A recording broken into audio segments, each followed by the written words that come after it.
వనపర్తి జిల్లా ఆత్మకూరు ప్రాథమిక వ్యవసాయ సహకార సంఘం గోదాంలో యూరియా నిల్వలను కలెక్టర్ ఆదర్శ్ సురభి తనిఖీ చేశారు. అధికారులను యూరియా పంపిణీ గురించి వివరాలు అడిగి తెలుసుకున్నారు.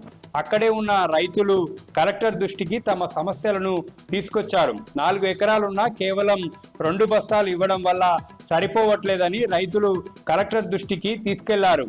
1 ఎకరాకు కనీసం 1 బస్తా అయినా ఇవ్వాలని రైతులు కలెక్టర్ని రిక్వెస్ట్ చేశారు. డిమాండ్కు తగ్గ సప్లై చేయకపోవడం వల్ల రోజుల తరబడి పిఎస్సిఎస్ చుట్టూ తిరగాల్సి వస్తుందని కలెక్టర్ ఎదుట రైతులు తమ ఆవేదనను వ్యక్తం చేశారు.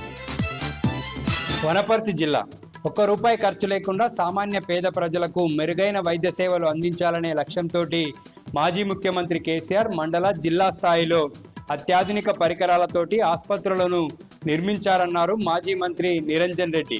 వనపర్తి జిల్లా కేంద్రంలో ఉన్న క్రిటికల్ కేర్ యూనిట్, జిల్లా ఆసుపత్రి, ఎంసీహెచ్, టీ డయాగ్నోస్టిక్ సెంటర్ను ఆయన సందర్శించారు.